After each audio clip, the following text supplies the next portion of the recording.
katawan aking hain ay nananahan sa akin.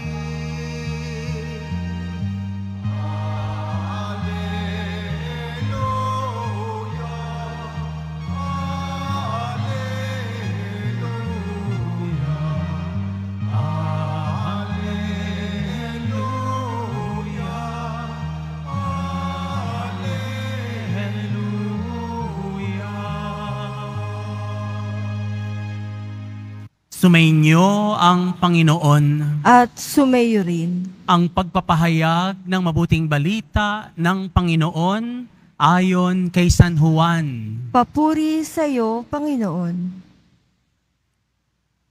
Noong panahong iyon, nagtalo-talo ang mga Hudyo. Paanong maibibigay sa atin ng taong ito ang kanyang laman upang kanin natin? Tanong nila. Kaya't sinabi ni Jesus, tandaan ninyo, malibang kanin ninyo ang laman ng anak ng tao at inumin ang kanyang dugo, hindi kayo magkakaroon ng buhay. Ang kumakain ng aking laman at umiinom ng aking dugo ay may buhay na walang hanggan. At muli ko siyang bubuhayin sa huling araw, sapagkat ang aking laman ay tunay na pagkain at ang aking dugo tunay na inumin. Ang kumakain ng aking laman at umiinom ng aking dugo'y nananahan sa akin at ako sa kanya. Buhay ang amang nagsugo sa akin at ako'y nabubuhay dahil sa kanya. Gayon din naman ang sinumang kumain sa akin ay mabubuhay ng dahil sa akin. Ito ang pagkaing bumaba mula sa langit. Ang kumakain ito'y mabubuhay magpakailanman. Hindi ito katulad ng kinain ng inyong mga magulang sa ilang. Namatay sila bagamat kumain iyon. Sinabi ito ni Jesus nang siya'y nagtuturo sa sinagoga sa Capernaum. Mga kapatid ko, ang mabuting balita ng ating kaligtasan. Pinupuri ka namin, Panginoong Hesukristo. Magsiupo muna po ang lahat. Magandang hapon po sa inyong lahat. Natunghayan natin sa ating unang pagbasa ang kwento ng bukasyon ni San Pablo, si Saul, na malupit na taga-usig ng mga unang Kristiyano mula nung siya'y tinawag ng Panginoon sa pamagitan ng isang maningning na liwanag. Siya'y naging masigasig at masugid ng tagapagtanggol at tagapagpahayag ng mabuting balita. Ano ang laman ng mabuting balita na ipinapahayag ni San Pablo? Na si Jesucristo ay tunay na anak ng Diyos. Ganito niya ipinapakilala si Jesus. Lahat ng mga sumusunod kay Jesus, nung siya'y dati pang taga-usig, ay kanyang pinahirapan.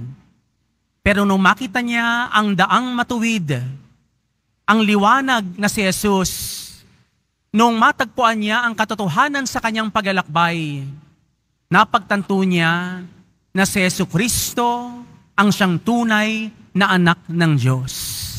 Natatandaan niyo po nung minsan na si Jesus ay nabayubay sa krus at pinahirapan, hindi ba't lumalagot ang kanyang hininga, nagdilim ang buong lupain, napunit ang tabing at nabiyak ang lupa,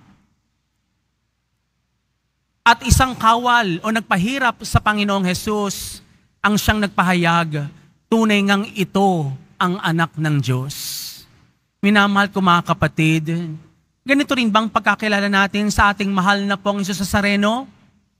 Nakikilala ba natin ang Ama sa pamagitan ng kanyang mukha, ng larawan ng ating mahal na pong Jesus Nazareno, na sa kanyang paghihirap at pagkapasan ng krus, naramdaman ba natin ang pagmamahal ng ating Amang nasa langit?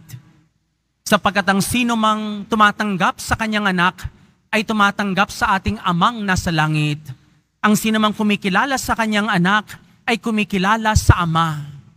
Kaya nga sa ating ebanghelyo, ipinapakilala sa atin ni Jesus na siya ang pagkain, na siya ang inuming, na magbibigay sa atin ng kaginhawahan.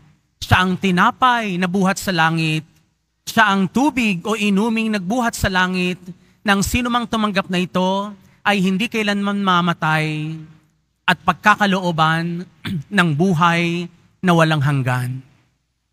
Minamahal ko mga kapatid, tulad ni San Pablo, meron ba tayong kwento ng ating bokasyon? Kung paano tayo tinawag ni Jesus upang kilalanin natin ang ating amang nasa langit?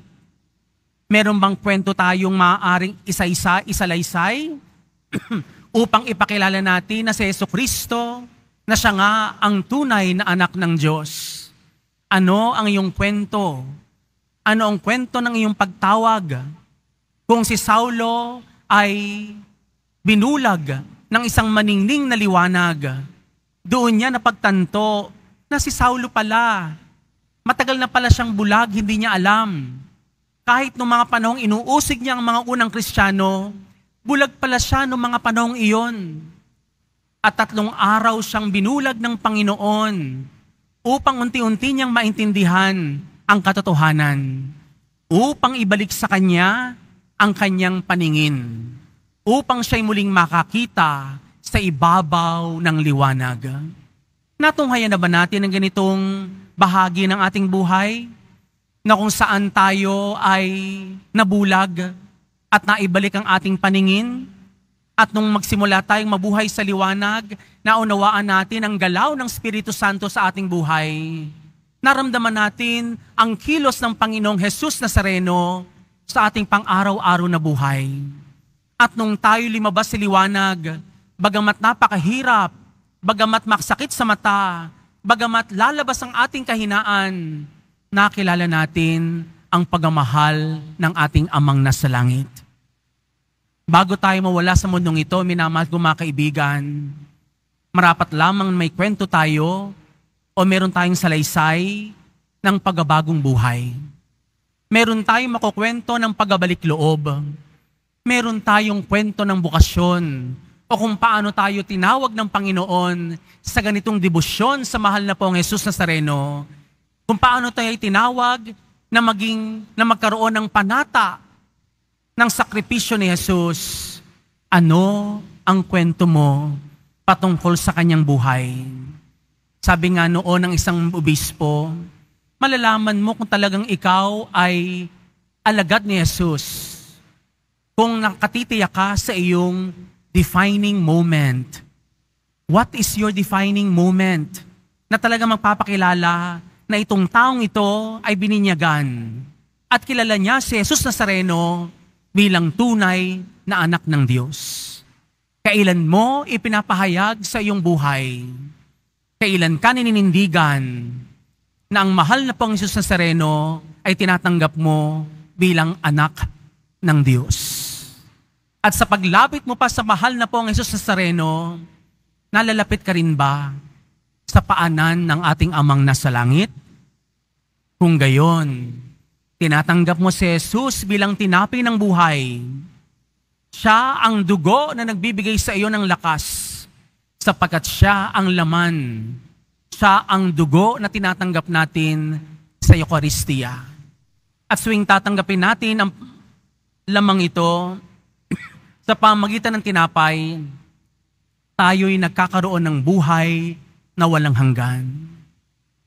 Pagkatapos ng misang ito, sa pagbalik natin sa ating kanya-kanyang tahanan, sana'y tulad ni San Pablo, maging masigasig at masugi din tayong tagapagpahayag ng mabuting balita na si Kristo na muling nabuhay, siya nga ang tunay na anak ng Diyos. Amen.